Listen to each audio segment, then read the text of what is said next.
the IMF Executive Board in the period ahead and is contingent on the implementation of a number of so-called prior actions by the authorities, as well as receiving assurances from international partners, including bilateral and private creditors, on their financial commitments in support of the program.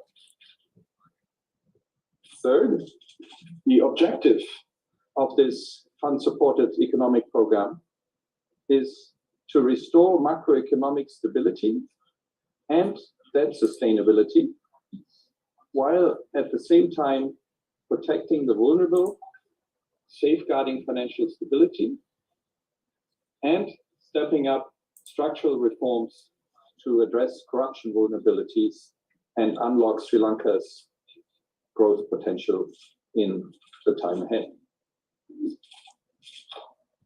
Fourth, the reform program is built on strong policy measures, and I just would like to highlight a few of them here.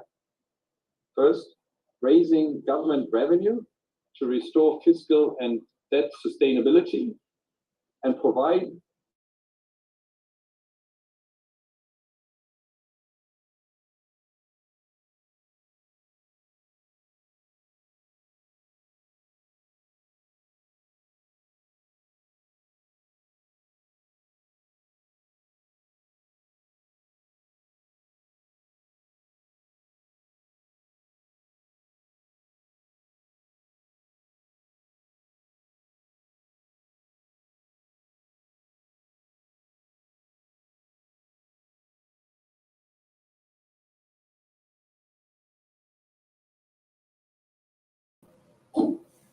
Fourth, rebuilding foreign reserves and safeguarding financial stability. And fifth, strengthening social safety nets to mitigate the impact of the current crisis on the poor and vulnerable. And lastly, reducing corruption vulnerabilities to promote sustainable and inclusive growth. The last substantive point I wanted to make is that really this staff level agreement is only the beginning of a long road ahead for Sri Lanka to emerge from the crisis. In this context, the authorities have already begun the reform process, and it will be important to continue on this path with determination. The ownership of this process will help ensure their ownership will ensure that the necessary reforms will in fact be carried out. It's also very important to secure the support of all segments of society to allow the country to overcome the challenges so as to secure prosperity in the medium run. Now, because Sri Lanka's debt is assessed to be unsustainable, debt relief from Sri Lanka's creditors will be required to ensure debt sustainability. Having a path to restore debt sustainability, so-called financing assurances, is necessary for approval by the IMF Executive Board. And additional financing from multilateral partners will be needed to close financing gaps. Lastly, we would like to thank the authorities and all of our counterparts in the wider society for the excellent dialogue and warm hospitality, and are looking forward to continue our engagement in support of Sri Lanka and its people. With that, let me turn back to Singh. Thank you very much, Peter. Since we have many people here and also online, we will try to take as many questions as we can. We will start from those in the room, and if you have a question, you can raise your hand. And also for those that are online, please also use the raise hand function on Zoom. When you ask your questions, you may identify yourself with name and affiliation, and we would really appreciate it if you ask your questions in English. Unfortunately, we don't have a translator here today. And we'll maybe take 3 questions in one batch and then answer them together. Gentlemen. You have an idea about the part of it that can you have a piece on it that can relate on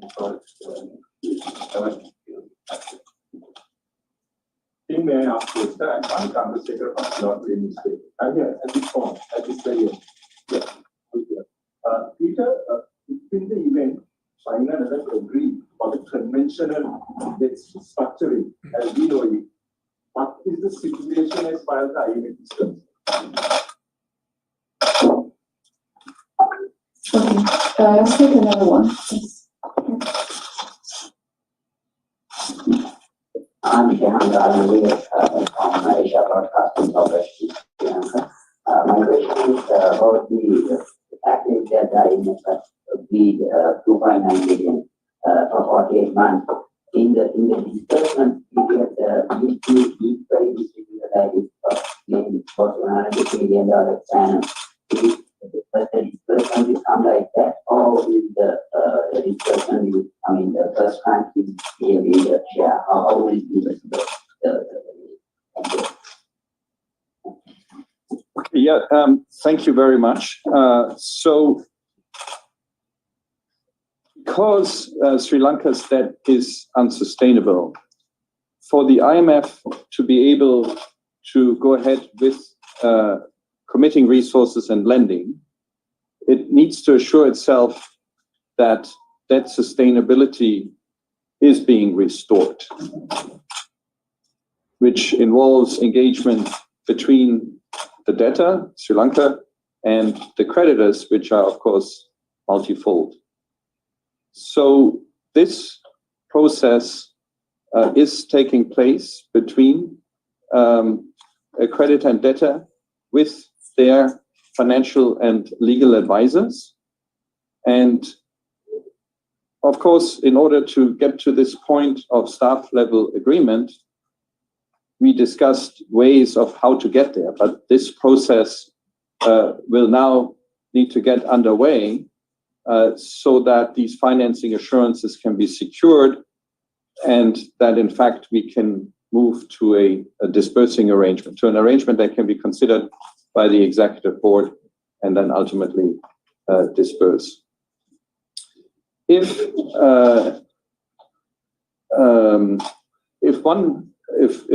creditors are not willing to provide these assurances, that would indeed deepen the crisis here in Sri Lanka and would undermine its repayment capacity.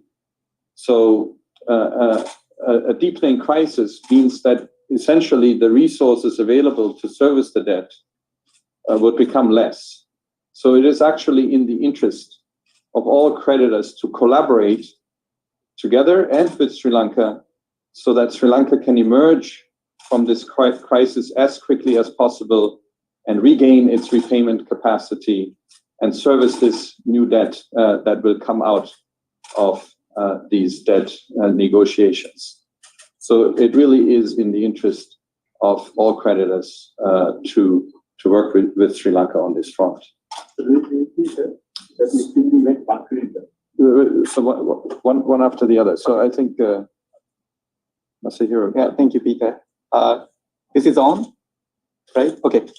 I'll take the question on the total package financing amount of 2.9 billion US dollars equivalent and how this is distributed across program period. The so-called extended fund facility agreed with between us and the authorities extend for 4 years. And each disbursement, okay, and then the total amount is distributed across over these 4 years. And the first disbursement will come at the time of IMF board approval, which is subject to actions, as Peter mentioned. And then it's going to be distributed across program periods. And each disbursement is tied to the successful review by the executive board. So this is going to be distributed across program period. So how this will be distributed is a little bit technical matter, so I don't go into detail, but that's how it is. The IMF program is set up. That's number one. Number two, I'd like to also highlight 2.9 billion US dollars is contribution from the IMF. But usually IMF program comes with other financing from multilateral creditors. And we call it so-called, we call it catalytic effect. That will add to our contribution of 2.9 billion US dollars, so that the program financing actually larger than 2.9 billion US dollars. Thank you. Thank you. Thank you. Over start of the ESA. Start of the ESA. Yeah, I have two questions. One is in your statement, it says restoring markets determine flexible exchange rate. From May onwards, I think what we have in Sri Lanka is a either exchange rate. So it will be advisable to the bank to move away from it. That is number one. And the other one is reducing corruption vulnerability. Even in your previous statement, you have mentioned that. Is there anything specific provisions or anything like that? Are you looking at? Hi, Mom. Yeah, Martin Markov, UK Asia, the assurance of $2.5 billion is obviously raised national expectations about money finally coming in, but as you said very clearly, it's contingent on a number of conditions. But since you've already given a staff level agreement, would that pave the way for the Sri Lankan government to reach out to others for bridge financing? I mean, is that the stamp of approval? That's the first question. And the second question is, the concept of the common framework that opens space for G20 to invite China and private lenders to help in sustainable debt among the LDCs. Sri Lanka, unfortunately, is qualified because it is the middle country. Do you think this is an occasion for the IMF to press the G20 to expand the common framework into the country like Sri Lanka, especially because of the Bali summit of G20 countries in November? I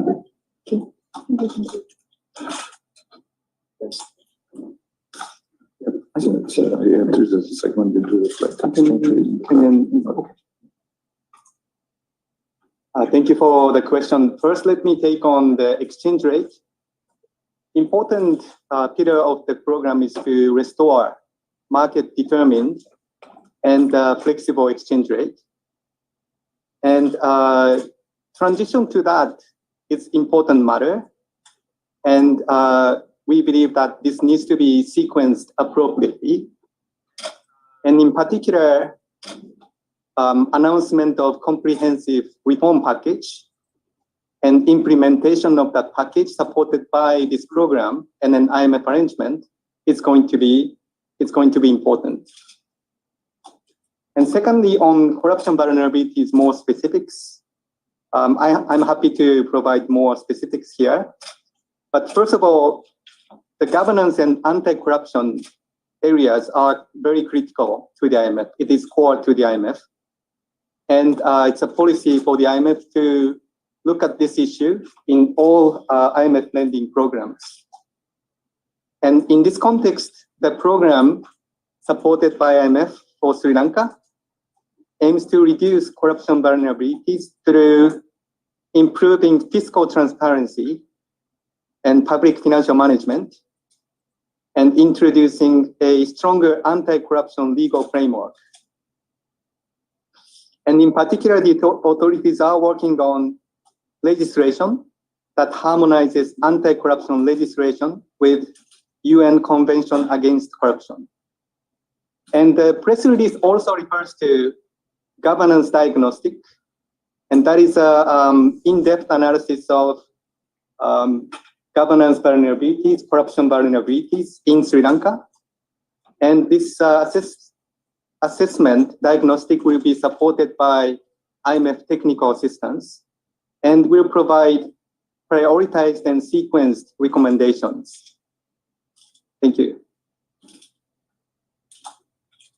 So on the question relating to the debt and the process, how to get to financing assurances. So the staff level agreement is a signal of the commitment by the authorities for significant, comprehensive economic reforms, a package that they have now committed to the IMF, and that will be monitored by the IMF going forward in once the program is in place. So this really is a credible device to show to creditors that Sri Lanka is serious about engaging in reforms. And so it can, in fact, refer to this in its discussion with creditors, because not only is it assuring creditors that it is doing everything that's needed to restore its payment capacity, but it has in many ways committed to do so to the world community, to the international community, through this IMF staff level arrangement. Sri Lanka is in a special situation in the sense that much of its official debt is outside of a Paris Club creditors. Paris Club is a well-established process that over many years has evolved and has routines in terms of how to deal with a situation where one sovereign defaults on their debt to other sovereigns. In the case of Sri Lanka, there's a lot of debt that is owed to creditors that are not in the Paris Club. And as a result, one needs to think about how to deal with that. The common framework was put in place in the course of the COVID crisis because it was thought that there would be more defaults in situations like that, but it is limited to low-income countries, and Sri Lanka is a middle-income country and does not fall in the common framework. So to some extent, it is in a special situation, and solutions that are appropriate to this case need to be found. And from our perspective, it's important to move expeditiously. That really is the key here, because we want to avoid the crisis becoming worse. So having some kind of forum where creditor and debtor can discuss, where the debtor can explain how they got to this situation and what they're doing to get out of it, and where creditors can listen, and where creditors can see how all the other creditors are being treated. That really is an important step in moving forward in whatever context is found to do so. But we would encourage that process to move forward expeditiously. Thank you, Masahi and Peter. Let me now turn to Zoom to take a few questions here. We have Meera Srinivasan. Can you unmute yourself and ask? Sure, yes, thank you. I have a couple of questions. One is between the staff level agreement and a potential extended fund facility, which you said is contingent on several actions. What is the kind of time frame that the IMF is looking at? Typically, how long do you think this takes? And my second question is, as part of your reforms, you have said, that would include making personal income tax more progressive and broadening the tax base for corporate income tax and VAT. So the President Wickremesinghe, addressing a recent forum, suggested that Sri Lanka might have to consider imposing a wealth tax. So does your recommendation of a progressive tax regime also accommodate such a possibility? Are you also suggesting that Sri Lanka consider a wealth tax? Thank you, Mira. Let's take another one from Archana Shukla. Archana, please. Hi, thank you for taking my question. First of all, the disbursement, the first disbursement is incumbent on some of the policy actions. Which will be the sticking point for IMF? Which are the policy actions which are a must take for Sri Lanka for the disbursement to start? And, my predecessor asked the question, how much time typically does that take? My second question is, Sri Lanka has gone through a massive political churn, and IMF in the past has indicated that political instability is something that will stall the talks. It will stall any progress on this agreement as well. How does IMF look at the situation right now? And in your discussions for this agreement, what was discussed on the political side, and what sort of assurances have you got from Sri Lankan authorities? Thank you. Thank you. Let's take these questions first. Okay, thank you. I'll answer some of these and Matsuhiro some of the others. So, moving from staff level agreement to the EFF, how do we get there? There's a number of what we call prior actions, reforms that the authorities will take that once fulfilled mean that at least one of these contingencies is achieved and we can recommend to the executive board going ahead. For example, having a 2023 budget that's consistent with the macroeconomic framework would be one of those actions, macroeconomic framework under the IMF program. Now, as I indicated earlier, another contingency, another thing that needs to happen is getting these financing assurances that I mentioned, i.e. the engagement with the creditors. And here it's important to note also, it's not only official creditors, so they would be providing financing assurances, in other words, that they are willing to provide debt relief in line with the IMF program, that they're willing to do so in the period ahead.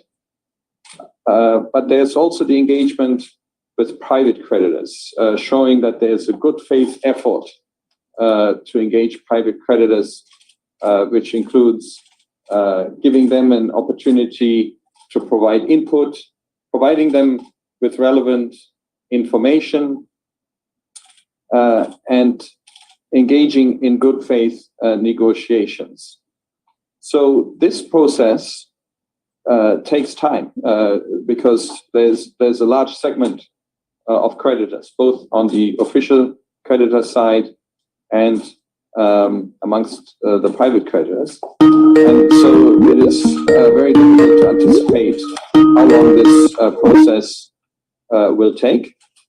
We have in the past seen some cases that have taken a long time, and that is not for the betterment of the country, and it's also not in the interest of creditors. So we would urge all the parties who will be engaged in this process to move expeditiously and in good faith, so that a settlement can be found quickly, and the IMF program can move forward, and Sri Lanka can emerge from the crisis as quickly as possible. So I think Masiko is going to take the other question. Thank you, Peter. Let me discuss a little bit about the tax reform.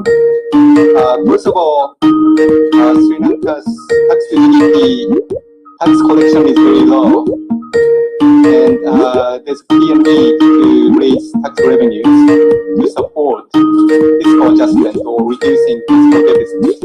And the tax tax reforms under the program should be also designed to be progressive, and progressive meaning that ensuring greater contributions from high-income earners to minimize the impact of fiscal adjustment on the vulnerable and the poor. And in this context, one of the ways to ensure progressivity of tax revenue, tax measures is to use personal income tax, including higher tax rate for high income earners. And here, the wealth tax is coming in as you mentioned. On the wealth tax, I would say it's part of discussion and part of the agreement in the staff level agreement with the authorities. This said, the preparation will take time, and how this is designed is going to be discussed with the authorities in appropriate time frame. So I would like to highlight here that preparation will take time, and then that needs to be properly designed. Okay, and then I realized that, there was also a question on sort of political stability. So from the IMF's perspective, our arrangement is with the people of Sri Lanka. We're here to help the country and for the country to emerge from the crisis and the people to enjoy prosperity going forward.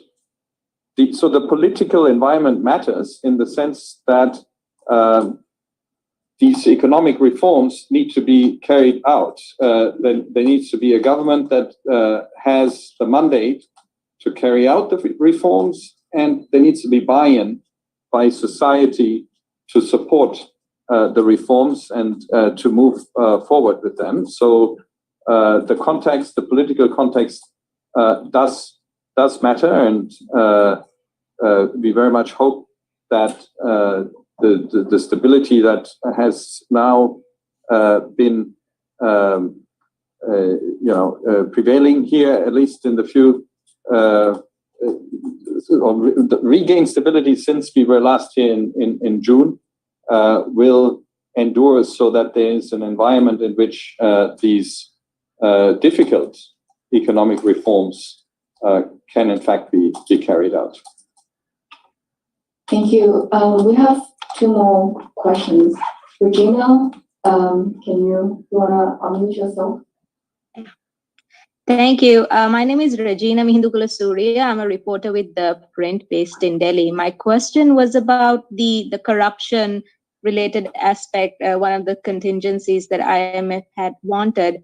I just wanted to confirm, is this the first time that IMF, a program extended from IMF to Sri Lanka, is so specifically asking for corruption related measures so that to ensure that there is no corruption at the government level? And my second question was, is this $2.9 billion over this many months, is this sufficient for Sri Lanka to sustain itself?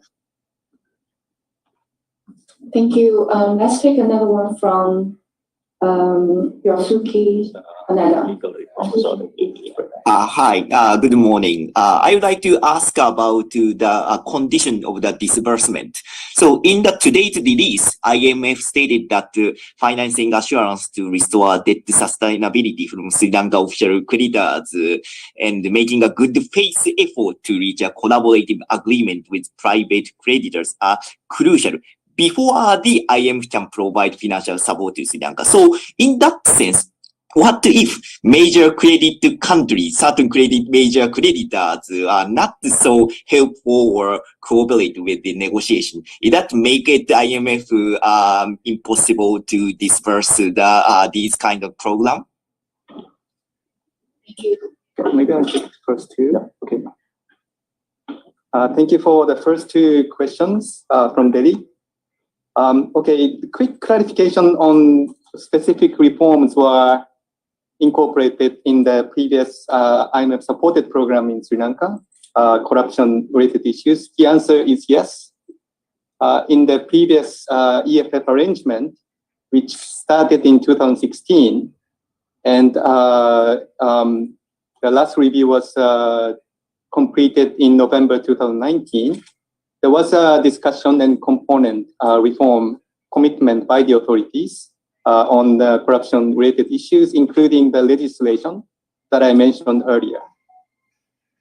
And second question, okay, $29 billion US dollars, whether it's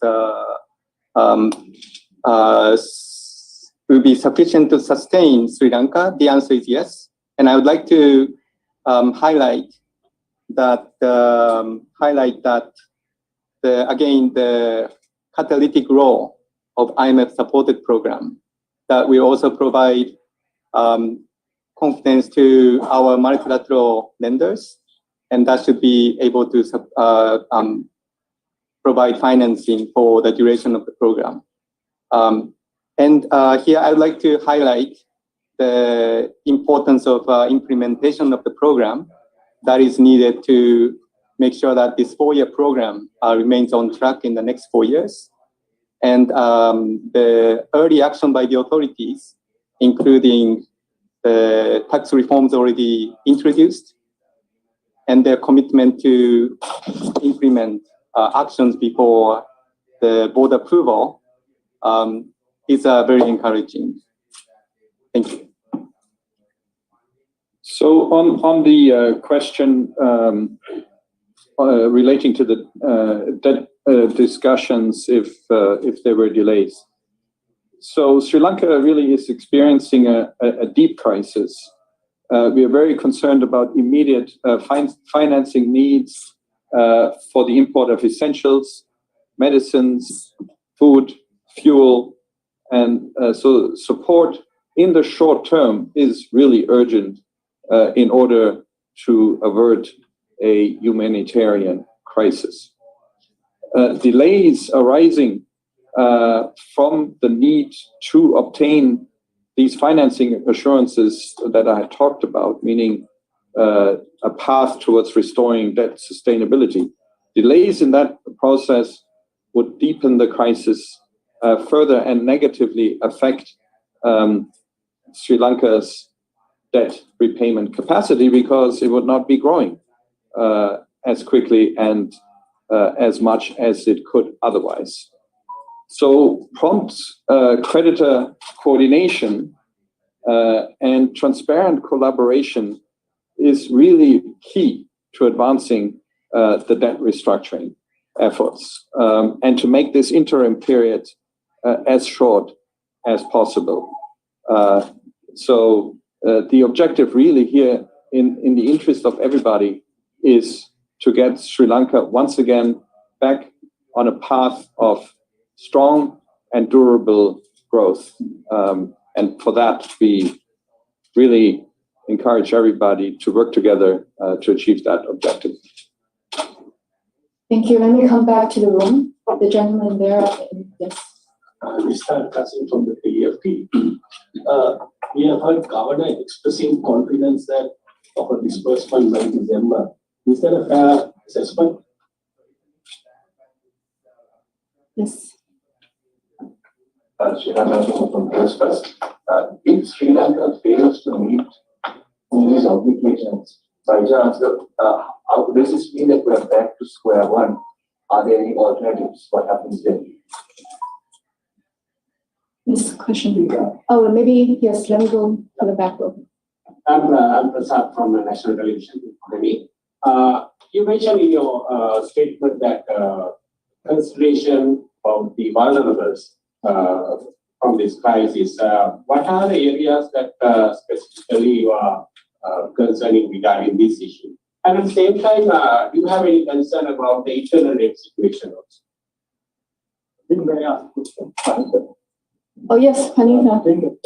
Speaker, I just want to know, have there been any instances where a staff level agreement has been checkmated at the board level without the IMF? Thank you.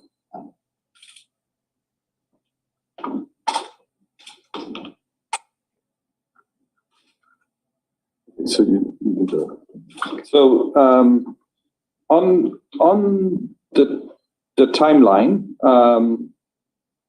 it's very difficult to anticipate what that would be, because it is dependent on how quickly these prior actions by the authorities are implemented. So that is one thing that needs to happen. And then the second is how quickly these debt restructuring discussions can be advanced. So we hope it can be quick. We have, of course, seen cases in the past where this has taken a considerable period of time, but hopefully, lessons can be learned from that, and discussions can move more quickly in the case of Sri Lanka, so as to avoid the crisis becoming worse.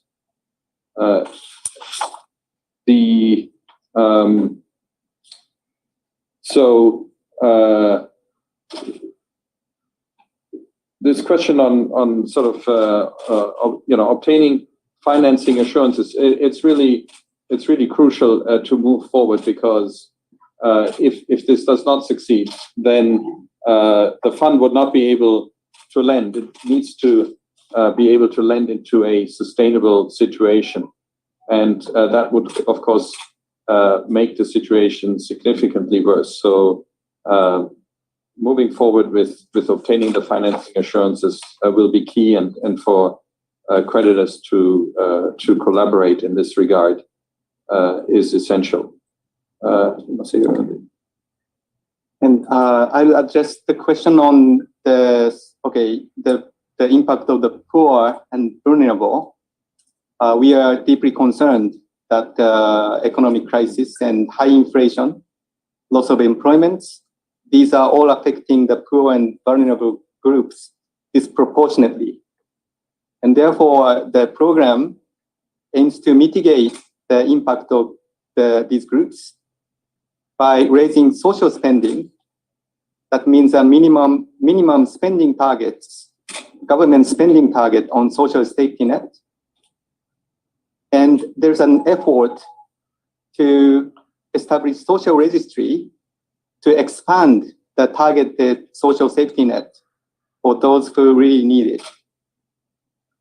And also, tax reform, as I mentioned, needs to be designed to be as progressive as possible, so that the burden or contributions is received from high-income earners. And also, maybe last thing I would like to add is that the disinflation strategy under the program is also critical to mitigate the economic impact on the poor and vulnerable, because again, inflation is affecting these groups disproportionately. Thank you. We don't have much time, but let me take last questions here. Yeah, this gentleman. From Dr. Jamil, is said that what's that? I'm sorry, can you use the mic? Yes. It said that some various reports has reported that China is avoided giving a great answer on that restructuring our dates. What will happen if China doesn't answer? Thank you. One last one. Fernandez from Al Jazeera. Ms. Brewer, you talked about the fact that debt sustainability and financing assurances was key in terms of the agreement, the staff level agreement. You mentioned that the debt sustainability and financing assurances was key to the progression of the staff level agreement. But obviously, even though there's a staff level agreement being announced, you can only go forward if these boxes are taken. And as you mentioned, you also said that this is very difficult to indicate time frames, obviously, the sooner rather than later. I'm reading it right. But is there a kind of a roadmap? Because obviously it can't be open-ended. You've mentioned for Sri Lanka, obviously, in the best interest of the country, the sooner they get this organized and they move towards securing that EFF, the better. But what is the sequencing? Will this be put to the management and the board while waiting for the government to come back with those financial assurances? What is the sort of sequencing that will happen? Will they happen parallel, or are you going to wait for the government to secure those financial guarantees, to come to agreement on that sustainability before you can stamp with the management and the board to actually go ahead with that EFF? Okay, thank you. So first, I think it's important to note that the IMF is not part of the negotiations between the debtor and the creditors. The IMF is neutral, and so it can help and sort of inform the process. For example, this is routine with Paris Club restructurings. We can be here and answer questions with respect to the policy intentions and the economic reforms the authorities intend to undertake, but we cannot be part of the negotiation process. So in terms of the sequence, so here at the IMF, we have now engaged with the authorities for a number of months to agree on a package of economic reforms that we think will help pull the country out of the crisis, will address the crisis and move the country forward, and that are credible. And we stand ready to put this agreement to our management, and then to our, if management approves it, to then put it forward to the executive board as soon as these conditions that I mentioned are satisfied. So we do need to await now for these conditions to take place. Now, the authorities work on these so-called prior actions, i.e. the reforms that they will undertake even before the program is put to the IMF board. Those can go on at the same time as the engagement with creditors on obtaining financing assurances. So that can run in parallel, and we would very much encourage it, so that there are no delays if one of them is completed and the other one is not. So we would very much encourage rapid progress on both fronts with respect to these prior actions, as well as moving forward the process of engaging creditors. Now, the authorities have hired financial and legal advisors who assist the authorities in this process, who have experience in doing so. And so we would expect this process to, in fact, it is already underway, but to really now expedite it in light of this staff level agreement that has been reached, that should give assurance to creditors that Sri Lanka will be engaging in a comprehensive set of economic reforms. But just to be clear, the conditions you mentioned that need to be fulfilled before this can go to management and the board, can you specify what specific conditions those are? So I mentioned already, for example, that the budget, the 2023 budget, be consistent with the reforms, with the macroeconomic framework that underlines the IMF, the future IMF program. So that would be one action. And then, of course, getting these financing assurances is another key objective in this engagement. What's the interest charge on the program? One last question. What's the interest charge on this program if it comes on board? What's the interest component of the program, this $2.9 billion program, in the event it comes on board? What's the interest charge on the authorities on the program? The interest rate. Okay, the $2.9 billion US dollars is the total financing without excluding interest payment. That's number one. Number two, the interest rate is the so-called SDR interest rate applicable at the time of executive board meeting, and also other charges and so on. Yeah, that's my answer. Thank you. I'm sorry, I'm afraid we really have to wrap up here, and I will invite Tubagus to just say last few words. First of all, I would like to thank you for all of you for coming here. It's a full house, and also for the Zoom participants. There are a long list in the Zoom. I would like to thank the CPSL staff for facilitating this press conference. Throughout the discussion with the authorities over the past few months, we appreciate the full engagement, open dialogue, open communication with all stakeholders, and we had a long discussions in Washington. Mission coming here almost daily virtual mission, so we'd like to thank you to thanks everyone involved. As Peter mentioned before, this is the beginning of the long road. And we are happy at the IMF. We are honored to help Sri Lankan people and to work together to resolve this crisis, emerge from the crisis, and restore the inclusive growth that benefits for Sri Lankan people. Thank you again. Thank you very much. Thank you, Peter, Masahiro, and Tubagus. And thank you everyone here, and also everyone joining us on Zoom. Thank you very much. Much appreciated. Thanks. Thank you so much.